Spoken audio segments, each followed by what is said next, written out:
everybody to the Single and Stiletto Show. I'm Suzanne Oshima, and I'm a dating and relationship coach and founder of Dream Bachelor and Bachelorette and Single on Stilettos. Today we have on our show Iris Benrubi, and she's a relationship coach. And today we're talking about dating after heartbreak. And I know, ladies, sometimes it can be so hard to get back out there, but Iris is going to give us some great tips on that today. So before we jump into it, Iris, I would love for you to tell our audience a little bit about you and how you became a relationship coach. Hi, so first of all, thank you for having me on your show. I love talking to you and interviewing you when I get a chance on my show. So I'll tell you a little bit about myself. I got divorced about 16 years ago, and that was really hard. And for women that have been through a divorce or have been in a long-term relationship and it ended, it's really hard, and it has us go to a place of protection. You know, I don't want to put myself out there again, which we're going to talk about a little bit more today. And I really had to learn for myself what it takes to be a better version of me, to really love who I am, and to be willing to risk my heart in a safe way, right? And so I decided that once I learned those skills, it's like, oh, this is what I want to do for other women as well. I want to help them get past that hurdle of fear of, oh my God, I got to keep my heart safe, to, okay, how do I do this differently and smarter the next time? That is so awesome that you do that, because it's so true. When someone goes through a divorce or heartbreak, they can immediately like put up walls and just to protect themselves, and then they don't want to get hurt again and get back out there. So great. So can you tell us your first tip on what women should do to get back out there after heartbreak? Yeah, so first let me say that actually putting a wall up is a good thing. It's actually a coping strategy because you've just been hurt. And sometimes when you've been hurt, you need to go back into your shell. You need to do your grieving. You need to take care of yourself. And so it's not a bad thing. It only becomes ineffective or inefficient when you stay there. So after you've done your work to actually grieve the ending of a relationship or a marriage, because none of us go into a relationship hoping it's going to end. So dealing with that pain, coming out of it, the first thing you need to know is that everyone's anxious. Whether it's men or women that have been in short-term relationships, long-term relationships, young, older, skinny, heavier, tall, it doesn't matter. We're all anxious. And so one, just know that it's normal.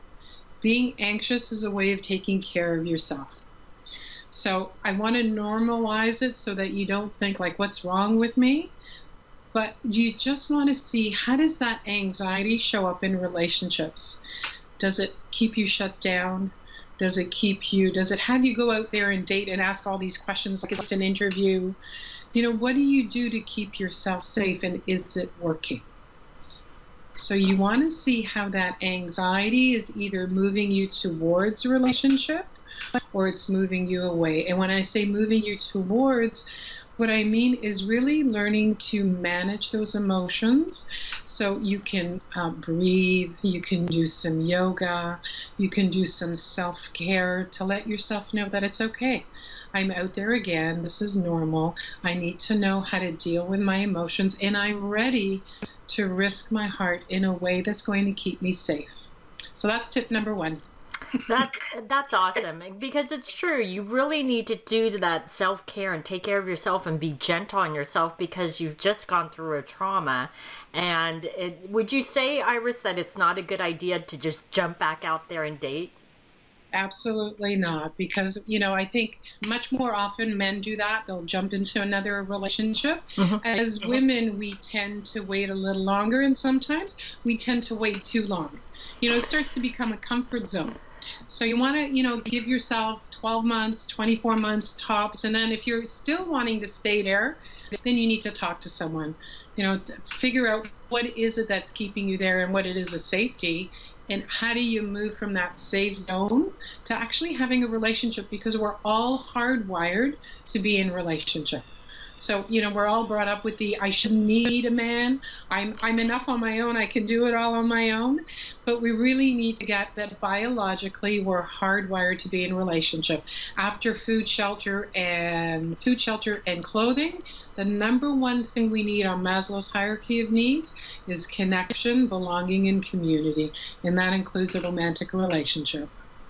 I love that you gave that a general sense of a time frame of if you're still feeling like you don't want to get out there and date, that's about the time you need to get help, because it's people just can sit there for years and years. I mean, I just talked to someone yesterday and they haven't dated in over 20 years, and it just gets harder and harder the longer you wait. So Iris, what's your second tip? So the second tip that I want you to look at is, what did I learn from my last relationship? Not as a place to blame the other person or to blame yourself, but you want to start to look at, what was I responsible for? Did I speak up and say what I needed?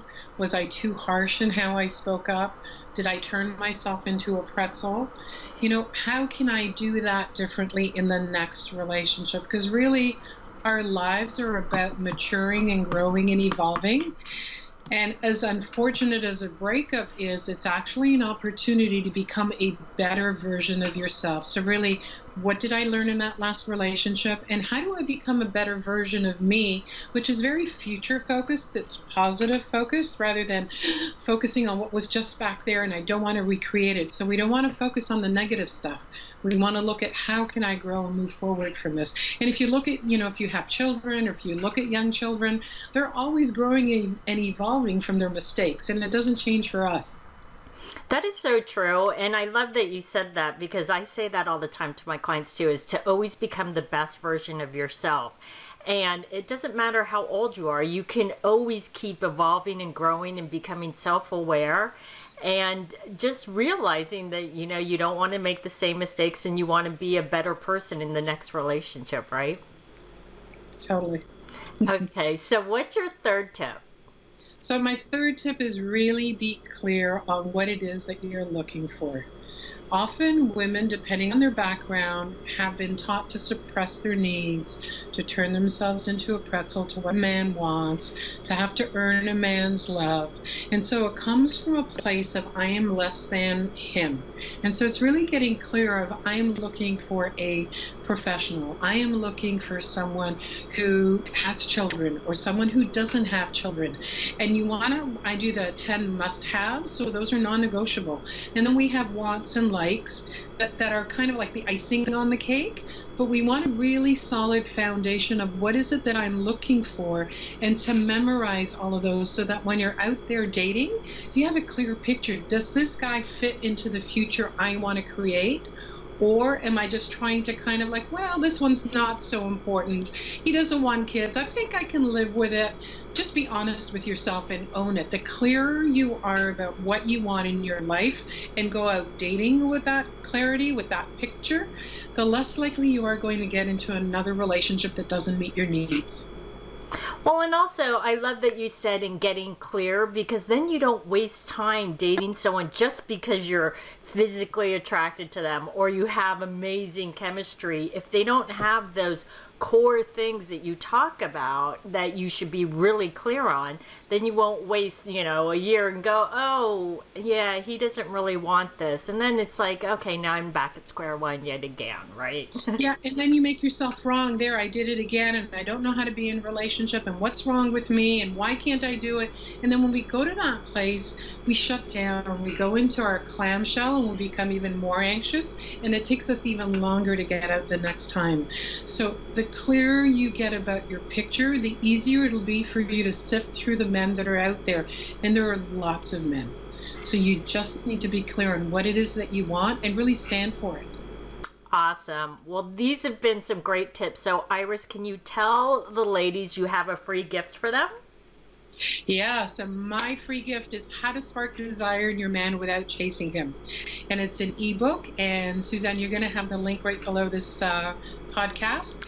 And what it'll do is it'll teach you how to create that attraction without chasing. Because if you want a man that's going to take care of you, that's going to make plans, you need to make sure you don't chase. And chasing is the #1 mistake most women make in relationships, which has them not work out the way they want. So I'm going to give you the guidelines. That's awesome. So ladies, if you're watching the video, just click on the link below, or if you're listening to the podcast, go to singleonstilettos.com and you can find Iris's interview and you can click on the link there. So thanks everybody for joining us on the Single on Stilettos show.